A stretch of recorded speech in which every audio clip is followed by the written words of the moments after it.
Operation లేకుండా మోకాలు మరియు నడునొప్పులకు అత్యాధునిక చికిత్స. చిన్న ఇంజెక్షన్ తో పరిష్కారం. Elites pain and pain management.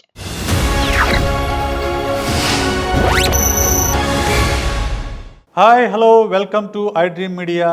Welcome to my show interview with psychologist Vishesh. Pawan Kalyan, power star Pawan Kalyan, జనసేనాని పవన్ కళ్యాణ్.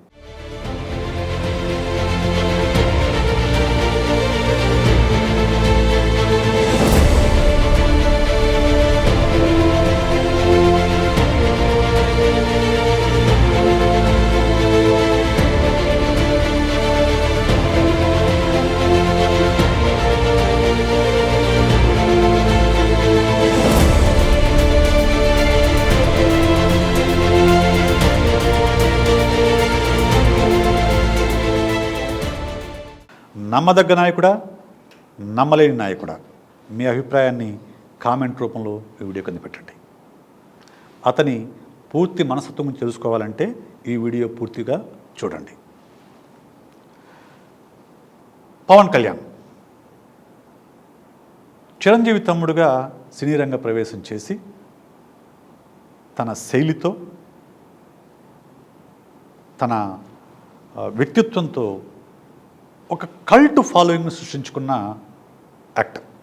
ఖచ్చితంగా పవన్ కళ్యాణ్కి అభిమానుల కంటే భక్తులు ఉంటారని ఆ మధ్య రోజు చెప్పారు. నిజం కూడా. ఎందుకంటే వాళ్ళు ఎంత తీవ్రంగా ఉంటారంటే పవన్ కళ్యాణ్ని ఒక్క మాట అన్నా కానీ భరించలేనంత తీవ్రంగా ఉంటారు. దీన్నే సెలబ్రిటీ వర్షిప్ సిండ్రోమ్ అంటారు. రైట్. సో ఈ సెలబ్రిటీ వర్షిప్ సిండ్రోమ్ అనేది పవన్ కళ్యాణ్ అభిమానుల్లో చాలా ఎక్కువ. అయితే సినిమా రంగంలో ఆయన ఫ్లాప్లు హిట్లు ఎలా ఉన్నా కానీ ఆయన తనకంటూ ఒక కల్ట్ ఫాలోయింగ్ అయితే సృష్టించుకోగలిగారు. ఆ తరువాత చిరంజీవి గారు ప్రజారాజ్యం పెట్టినప్పుడు యువరాజ్యం అధ్యక్షుడిగా రాష్ట్ర వ్యాప్తంగా విస్తృతంగా పర్యటన చేశారు. కాంగ్రెస్ పార్టీ లీడర్ల పంచెలు ఓడగొట్టి కొడతానని చెప్పేసి మాట్లాడారు. దోపిడీ చేసిన కాంగ్రెస్ వాళ్ళు ఏం చేయాలా? ఈ దొంగల రాజ్యం, దోపిడీ రాజ్యం తరిమి కొట్టాలంటే వచ్చే ఎన్నికల వాళ్ళని పంచెలు ఊడిపోయాలా? సో ఆ తరువాత అడపదడప ఆయన అప్పుడు చిరంజీవి కూతురు పెళ్లి సందర్భంలోనూ ఆయన వివిధ సందర్భాల్లో ఆయన ఎక్సెంట్రిక్ బిహేవియర్ అనేది మనకు మీడియాలో చూసాం. ఆ తర్వాత కొన్నాళ్ళు సైలెంట్ అయ్యారు. మళ్ళా 2014లో జనసేన అనే పార్టీని అనౌన్స్ చేశారు. అప్పటికి చిరంజీవి గారు కేంద్ర మంత్రిగా ఉన్నారు. అన్నయ్యకి బాధ కలుగుతుందని తెలిసినా కానీ నా సిద్ధాంతాన్ని నిలుపుకునేందుకు నేను జనసేన అనే పార్టీని పెడుతున్నానని చెప్పేసి హైటెక్స్లో మీటింగ్ పెట్టి చెప్పారు.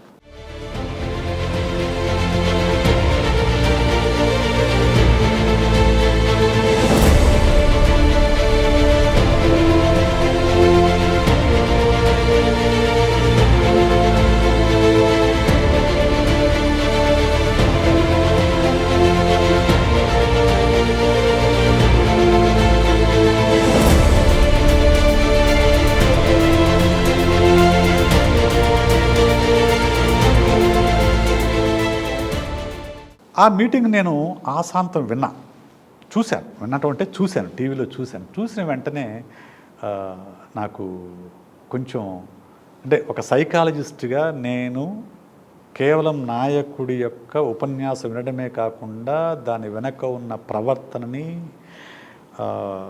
మోటివేషను, లేకుంటే వాటి వెనకున్న ఇన్నర్ సైకాలజీని అర్థం చేసుకుంటా కాబట్టి నాకు కొంచెం నవ్వు అనిపించింది. ఎందుకంటే ఆయన ఆ ఉపన్యాసం మొత్తం కూడా మనసులోంచి వచ్చింది కాదు, కేవలం గొంతులోంచి వచ్చిందనే విషయం నాకు అర్థమైంది. ఎందుకంటే నాకు ఎవరికైనా కానీ ఒక ఆవేశం వస్తే ఒక emotion will sustain for few minutes, at least few minutes. కానీ ఆయన అప్పట్లోనే అంతలోనే నవ్వడం అనేది నాకు ఎందుకో ఇన్కన్సిస్టెంట్ బిహేవియర్ అనిపించింది. Right, what ever it is. అయిపోయిన తర్వాత ఆయన ఆ ఎలక్షన్లో పోటీ చేయకుండా చంద్రబాబు నాయుడు గారు సపోర్ట్ చేశారు, టీడీపీకి సపోర్ట్ చేశారు. టీడీపీ ఇచ్చే హామీలకు నాది బాధ్యత అని చెప్పారు. కానీ ఆ తర్వాత మళ్ళా టీడీపీ విభేదించి 2019 ఎలక్షన్స్లో బీజేపీ జతకట్టి పోటీ చేశారు. తను పోటీ చేసిన 2 స్థానాల్లోనూ ఆయన ఓడిపోయారు. ఒక స్థానంలో వచ్చిన జనసేన ఎమ్మెల్యే కూడా ఆ తర్వాత వైఎస్ఆర్సీపీతో కలిశారు. సో మళ్ళీ ఇప్పుడు ఏ పార్టీని అయితే తిట్టారో అదే తెలుగుదేశం పార్టీతో జతకట్టి ఇప్పుడు మళ్ళా 2024 ఎలక్షన్స్కి ఆయన సిద్ధమయ్యారు. మళ్ళీ ఇప్పుడు తెలుగుదేశం పార్టీ ఇచ్చే హామీలకు మాది హామీ అని చెప్పేసి ఆయన ఇద్దరు కలిసి ఉమ్మడి మేనిఫెస్టో రిలీజ్ చేశారు. తెలుగుదేశం ఎంపీలని చిత్తగొడతా ఉంటే ఈ రోజు వెళ్ళి వాళ్ళు కాళ్ళు పట్టుకొని తిరుగుతూ ఉన్నారు చంద్రబాబు నాయుడు గారు. ఏం మాట్లాడతాం వీళ్ళ గురించి? పౌరుషం లేదా మీకు? ఆత్మ గౌరవం లేదా? సిగ్గు లేదా? శరం లేదా? ఏం లేదు మీకు? ఇదంతా రాజకీయంగా మనందరికీ తెలిసిన విషయమే. అయితే ఇప్పుడు నేను మాట్లాడబోయేది ఆయన యొక్క వ్యక్తిత్వం గురించి. ఎందుకంటే ఒక వ్యక్తి యొక్క వ్యక్తిత్వమే, అతని యొక్క మనస్తత్వమే అతని రాజకీయాల్లోనూ, అతని జీవితంలోనూ, అతని పబ్లిక్ లైఫ్లోనూ, అతని పర్సనల్ లైఫ్లోనూ, అతని యొక్క ఎత్తుగడల్లోనూ, అతని యొక్క ఎమోషన్స్లోనూ అన్నింటిలోనూ అది రిఫ్లెక్ట్ అవుతూ ఉంటుంది. ఇది ఇన్నర్గా ఉండే మెటీరియల్, పర్సనాలిటీ ఇన్నర్గా ఉండే మెటీరియల్. పైకి కనిపించేది ఎక్స్టర్నల్, ఇది ఇంటర్నల్. సో అందువల్ల పవన్ కళ్యాణ్ యొక్క పర్సనాలిటీ గురించి తెలుసుకుంటే ఆయన్ని సపోర్ట్ చేయాలా, వ్యతిరేకించాలా అనేది మీ ఇష్టం. ఒక సైకాలజిస్ట్గా ఆయన పర్సనాలిటీ అనలైజ్ చేయడం మాత్రమే నా బాధ్యతగా నేను ఫీల్ అయ్యి ఈ వీడియో చేస్తున్నాను. రైట్. ఖచ్చితంగా పవన్ కళ్యాణ్ కరిష్మాటిక్ పర్సనాలిటీ. తన వ్యక్తిత్వం ద్వారా, తన నటన ద్వారా తనకంటూ ఒక ఫాలోయింగ్ సృష్టించుకున్న వ్యక్తి. ఇంతకుముందు చెప్పినట్లు కల్ట్ ఫాలోయింగ్ సృష్టించుకున్న కరిష్మాటిక్ లీడర్. రైట్. రెండోది ఇండిపెండెంట్. ఖచ్చితంగా ఆయన తనకు ఏది మంచిదో దాన్ని చేస్తారు. తనకు ఏది నచ్చితే అది చేస్తారు. రైట్. సో అవుట్ స్పోకెన్, ఏది అనిపిస్తే అది మాట్లాడతారు. సో ఆ మధ్యకాలంలో అలాగే మాట్లాడి ఆయన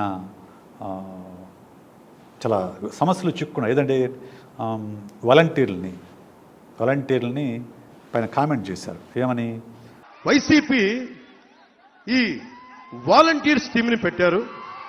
ప్రతి ఊర్లో, ప్రతి గ్రామంలో ఎవరు మనిషి, ఏ కుటుంబంలో ఎంతమంది ఉంటారు, ఏ కుటుంబంలో ఆడపిల్లలు అక్కడ ఏమేమి ఉన్నాయి, వాళ్ళు ఎవరైనా అబ్బాయిలను ప్రేమిస్తున్నారా, వాళ్ళలో వితంతువులు ఉన్నారా, ఇట్లా ట్రాప్ చేసి హ్యూమన్ ట్రాఫికింగ్ జరుగుతూ ఉంది. వీళ్ళ ఇన్ఫర్మేషన్ వల్ల ఒంటరి మహిళల్ని వీళ్ళు టార్గెట్ చేసి ఆ ఇన్ఫర్మేషన్ కొంతమంది సంఘ విద్రోహ శక్తులకు ఇస్తే వాళ్ళని వీళ్ళు కిడ్నాప్ చేయడం కానీ ట్రాప్ చేయడం కానీ జరిగి మిస్ అయిపోయారు ఇంతమంది. కేంద్ర నిఘా వర్గాలు నాకు చెప్పాయి వాలంటీర్లు హ్యూమన్ ట్రాఫికింగ్ చేస్తున్నారని చెప్పేసి ఒక కామెంట్ చేశారు. సో అది ఎంత వివాదాస్పదంగా మీకు నాకు అందరికీ తెలుసు. అంటే ఆయన మాట్లాడే ముందు అవుట్ స్పోకెన్ అనమాట, ఏది కాబట్టి అది మాట్లాడేస్తూ ఉంటారు. రైట్. So unconventional. ఆయనే చెప్పాడు, నేను గెలవడం కోసం రాజకీయాలు ఆడలేదు, ప్రశ్నించడం కోసం రాజకీయాల్లోకి వచ్చాను. ఈ రోజు గెలుపు కోసం నేను రాజకీయాలు చేయట్లేదు, 20 సంవత్సరాల తర్వాత గెలుపు కోసం నేను రాజకీయాలు చేస్తున్నాను అని ఒక అన్కన్వెన్షనల్ స్టేట్మెంట్ ఇచ్చారు. దాన్ని బట్టి ఆయన అన్కన్వెన్షనల్గా వెళ్తానని మనం చెప్పక తప్పదు. రైట్. అండ్ ఐడియలిస్టిక్గా ఉంటాడు. అంటే ఆయనకేదో కొన్ని ఆలోచనలు ఉన్నాయి. అంటే సమాజం ఇలా ఉండాలి, ఇలా ఉంటేనే రైట్ అనేది సమాజం ఉన్నాయి. అదే దాంతోనే ఆ ఇజం అనే పుస్తకం మీద కూడా రాశారు. ఆయన రాజు రవితేజ కలిసి ఇజం అనే పుస్తకం రాశారు. అది ఎక్కడ దొరకట్లేదు, వేరే విషయము. ఒక పుస్తకం రాశారు, తన ఒపీనియన్స్ అన్నీ కూడా. కొన్ని ఆదర్శ భావాలు ఉంటాయి ప్రతి రాజకీయ నాయకుడికి, ప్రతి వ్యక్తికి కూడా ఉంటాయి. అలాగే ఆయనకు ఉన్నాయి. సో ఆ ఆదర్శ భావాలని అందుకోవాలని, అలాంటి ప్రభుత్వాన్ని చూడాలని ఆయన కోరిక అనుకుంటాను. సో అందువల్ల అలాంటి ప్రభుత్వం లేదు కాబట్టి వాళ్ళని విమర్శిస్తూ ఉంటారు. రైట్. అయితే ఇవి మనకు బేసిక్గా కనిపించే ఆయన లక్షణాలు. అయితే ఆయన పర్సనాలిటీ ట్రైట్స్ను మనం పరిశీలిస్తే ఆయనలో ఎక్కడో ఒక క్రానిక్ ఫీలింగ్ ఆఫ్ ఎంప్టీనెస్ కనిపిస్తుంటుంది. ఒక శూన్యత ఆయనలో ఉందేమో అని నాకు కనిపిస్తుంటుంది. ఎందుకంటే ఎప్పటికప్పుడు నాకెవరూ లేరు అనే భావన ఆయన మాటల్లో వినిపిస్తూ ఉంటుంది. ఇక ఎమోషనల్ ఇన్స్టెబిలిటీ మనం చూస్తే, పవన్ కళ్యాణ్ గారి ఉపన్యాసం కనుక మనం గమనిస్తే ఆయన ఎమోషనల్ ఇన్స్టెబిలిటీ ఎట్లా ఉంటుందనేది చాలా క్లియర్గా మనకు అర్థమవుతుంది. అప్పుడే నవ్వేస్తారు, అప్పుడే కోపం తెచ్చుకుంటారు, అప్పుడే అరుస్తారు, అప్పుడే చల్లబడతారు. ఈ ఎమోషనల్ ఇన్స్టెబిలిటీ అది నటన అయితే పర్లేదు, నటన అనుకుంటే ఓకే, కానీ నాకైతే నిజమే అనిపిస్తుంది. ఎందుకంటే ఆయన ఆ మధ్యకాలంలో చిరంజీవి గారి ఇంటర్వ్యూ కూడా నేను చూశాను. వాడికి ఎమోషన్స్ అనేవి చాలా ఎప్పుడు ఎలా ఉంటాడు ఎవరు చెప్పలేరు, మూడీగా ఉంటాడు, ఒక్కోసారి ఏమో అందరితో కలుస్తాడు, ఒక్కోసారి తన రూమ్లో తను ఉంటాడని చెప్పేసి చెప్పారు. So emotional instability, extreme mood swings, నేను చెప్పింది అదే ఎక్స్ట్రీమ్ మూడ్ స్వింగ్స్. ఇంపల్సివిటీ, ఏది కావలిస్తే చేయటం, ఏది కావలిస్తే అది మాట్లాడడం. ఆ మధ్యకాలం చూసాం మనం, ఇప్పటం గ్రామానికి వెళ్ళేటప్పుడు పోలీసులు ఆపారని చెప్పేసి ఆయన జీప్ పైకి ఎక్కి కూర్చున్నాడు, అలాగే రోడ్డు మీద జనాలతో పెట్టుకుని నడిచాడు.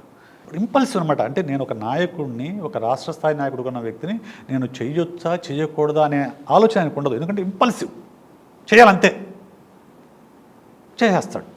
అలాంటి మనం చాలా సందర్భాల్లో మనం చూడొచ్చు impulsivity. Intense and unstable relationships, intense and unstable relationships అంటే అండ్ ఏ బంధంలో కూడా ఎక్కువ కాలం ఉండకలేకపోవడం అని ఆయన యొక్క బలహీనత. ఆయనే చెప్పారు, కుదరలేదు నాకు, 3 సార్లు పెళ్లి చేసుకున్నాను, కుదరలేదు, అలా అయింది అని చెప్పేసి. ఎందుకంటే ఆయన వ్యక్తిత్వంలో ఉన్న ఒక ప్రధానమైన లోపంగా నాకు అనిపిస్తుంది. బికాజ్ ఆఫ్ ఈ మూడ్ స్వింగ్స్ వల్ల కానివ్వండి, ఇంపల్సిటీ వల్ల కానివ్వండి, వీటన్నిటి వల్ల ఆయన ఒక రిలేషన్షిప్లో ఎక్కువ కాలం ఉండలేకపోవడం అనేది ఆయనకున్న ఒక బలహీనత. Okay, intense anger and difficulty in controlling it, అంటే విపరీతమైన కోపం, దాన్ని కంట్రోల్ చేసుకోలేకపోవడం. ఇది మనం పబ్లిక్గా చాలా సందర్భాల్లో మనం పబ్లిక్ మీటింగుల్లోనూ వాటిలోనూ చూస్తూ ఉంటాం. నాకు ఒకటి గుర్తొస్తూ ఉంటుంది, ఒక ఎక్కడో కాకినాడలో జరిగిన మీటింగ్లో అనుకుంటాను, ఇలా ఇలా ఇలా ఇలా ఊగిపోతూ ఉంటారు. పక్కన ఒక అతను ఏంటి ఇలా ఊగిపోతానని చెప్పేసి ఈ ఇంపల్సివిటీ, ఈ కోపాన్ని కంట్రోల్ చేసుకోలేకపోవడం, ఇవి మనం ఆయన ఉపన్యాసాలు చాలా సందర్భాల్లో మనం చూడొచ్చు. So okay, unstable self image. Unstable self image అంటే ఆయన సెల్ఫ్ ఇమేజ్ పైన, అంటే సెల్ఫ్ ఇమేజ్ అంటే ఒక వ్యక్తికి తన పైన తనకున్న ఇమేజ్. మనందరి దృష్టిలో ఆయన ఖచ్చితంగా పవర్ స్టార్. నేను కూడా పెద్ద అభిమాని. నేను ఇప్పటివరకు పవన్ కళ్యాణ్ సినిమా చూడకుండా ఒకటి కూడా లేదు, ప్రతి మూవీ చూశాను. ఫ్రమ్ ది అక్కడ అమ్మాయి ఇక్కడ అబ్బాయి దగ్గర నుంచి నిన్న మొన్న వచ్చిన ప్రతి సినిమా చూశాను. So because suddenly is a power star in our image, మన పర్సెప్షన్లో. కానీ ఆయన పర్సెప్షన్లో ఆయన తనను తన అలా చూసుకోవడం నా అబ్జర్వేషన్. ఎందుకంటే చాలా సందర్భాల్లో ఆయనకు ఆ కాన్ఫిడెన్స్ కనిపించదు, ఇన్స్టెబిలిటీ కనిపిస్తుంది. ఒక్కోసారి ఏమో నేను ఎలా ముఖ్యమంత్రి ఎలా అవుతాను, నేను గెలవాలి కదా, నేను మీరు గెలిపిస్తే కదా అని మాట్లాడతాడు. మళ్ళీ 1 వీక్ తర్వాత నేను గెలవడానికి సిద్ధంగా ఉన్నానంటాడు. ఇంకో 1 వీక్ తర్వాత నేను సీఎం అవుతా అంటాడు.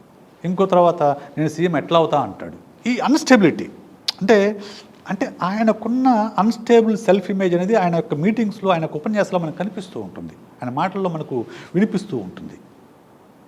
సో ఆ కాన్ఫిడెన్స్ లెవెల్స్ ఉండవు. ఎందుకు చెప్తున్నా అండి కాన్ఫిడెన్స్ ఎందుకు చెప్తున్నా అంటే,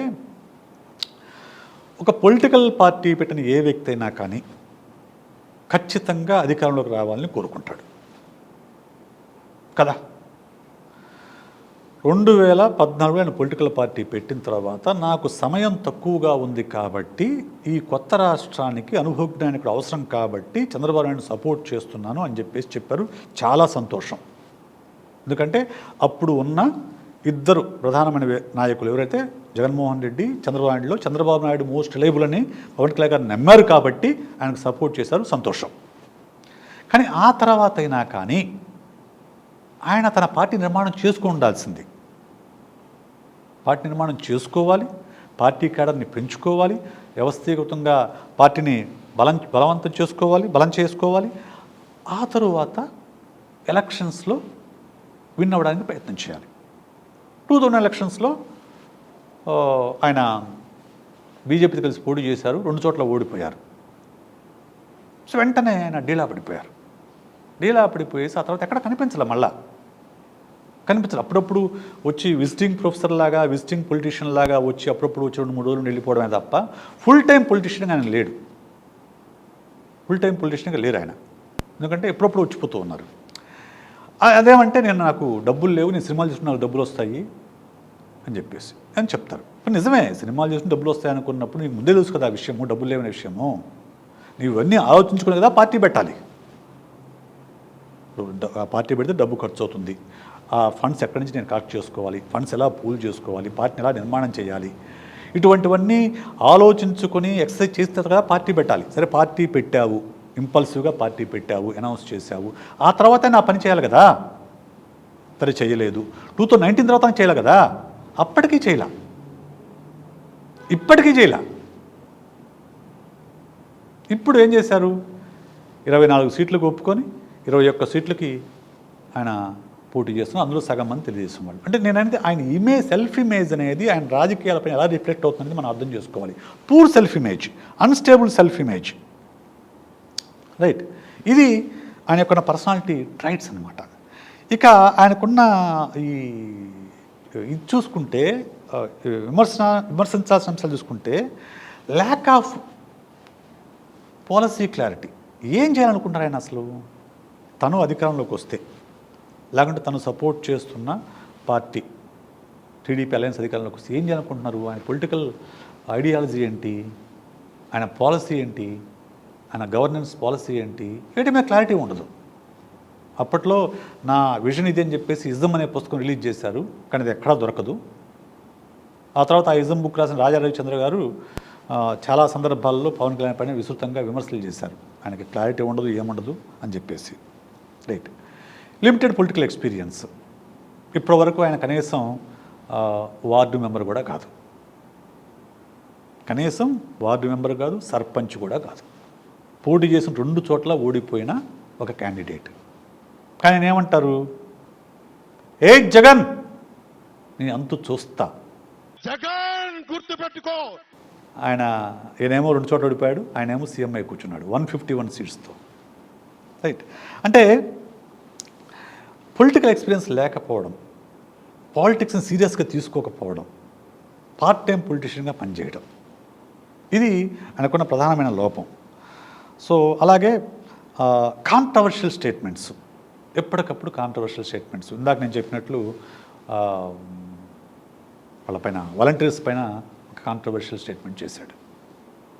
మళ్ళీ ఇప్పుడు అదే వాలంటీర్లకి ఇదే టీడీపీ అలయన్స్ 5,000 కాదు మేము 10,000 ఇస్తామంటుంది. అంటే ఇప్పుడు ఏరా హ్యూమన్ ట్రాఫికింగ్? అప్పుడు వాలంటీర్ల వ్యవస్థ వైఎస్ఆర్సీపీ సైన్యంగా గుండలుగా పనిచేస్తున్నా అని చెప్పిన పార్టీ, చెప్పిన పవన్ కళ్యాణ్, మరి ఇప్పుడు మాత్రం వాళ్ళు ఇప్పుడు టీడీపీ కలిస్తే టీడీపీకి గుణాలుగా పనిచేస్తారా? ఇప్పుడు హ్యూమన్ ట్రాఫికింగ్ చేయరా? సో ఈ కాంట్రవర్షియల్ స్టేట్మెంట్స్ ఎందుకు? నీ పాలసీ ఏమిటి? వాలంటీర్ల పైన నీ పాలసీ మారిందా? వాళ్ళ పట్ల మీ అభిప్రాయం మారిందా అనే విషయానికి సమాధానం అక్కడ చెప్పరు, right. Okay. Inconsistent political stand మీకు తెలిసిందే. ఆయన ఏ పార్టీతో అది జతకట్టాడో, టీడీపీతో జతకట్టాడు. మళ్ళీ అదే పార్టీని లోకేష్ నా తల్లిదండ్రులు చెప్పి తిట్టాడు, చంద్రబాబు నాయుడు విపరీతంగా అవినీతికి పాల్పడ్డాడని చెప్పారు, రకరకాల విమర్శలు చేశారు. మళ్ళీ ఇప్పుడు అదే టీడీపీతో జతకట్టాడు. మరి గతంలో చేసిన విమర్శలు ఏమైపోయాయి? అప్పుడు మీరు చేసిన విమర్శ తప్ప, లేకుంటే ఇప్పుడు మీరు చేస్తున్న సమర్థన తప్ప? ఏదో ఒకటి తప్ప ఉండాలి కదా. లేకుంటే మీ మనసు మారిందా? అవసరాన్ని బట్టి మీ మనసు మార్చుకుంటారా? దీనికేమీ అక్కడ సమాధానం లేదు. ఆయన సమాధానం చెప్పరు కూడా అది. సో ఇవన్నీ చూసినప్పుడు నాకేమనిపిస్తుందంటే ఆయన ఒక ఇంపల్సివ్ పొలిటీషియన్ అనిపిస్తుంది. ఇంపల్సివ్ పొలిటీషియన్ అంటే ఏమాత్రము విజన్ లేకుండా, ఏమాత్రం ఐడియాలజీ లేకుండా అప్పుడు వచ్చే ఎమోషన్ని బట్టి ఒక మాట అనేయటము, ఒక డెసిషన్ తీసుకోవడమే తప్ప ఒక క్లియర్ విజన్ ఉన్న నాయకుడిగా నాకు కనిపించడు. ప్రజలు కూడా అది భావించారు కాబట్టి గత ఎన్నికల్లో ఓటించారు. ఈ ఎలక్షన్స్లో ఏం చెప్తారు అనేది రేపు మే 13 జరిగే ఎలక్షన్ చెప్తుంది. జూన్ 4th వచ్చే రిజల్ట్స్లో మనకు తెలుస్తుంది. సో నా అబ్జర్వేషన్ అయితే ఈజ్ అన్ ఇంపల్సివ్ పొలిటీషియన్ అని నేను చెప్తాను. ఒక ఓల్డ్లో చెప్పాలి అని అంటే, right, that is my observation. Okay, ఇది పవన్ కళ్యాణ్ యొక్క మనస్తత్వము.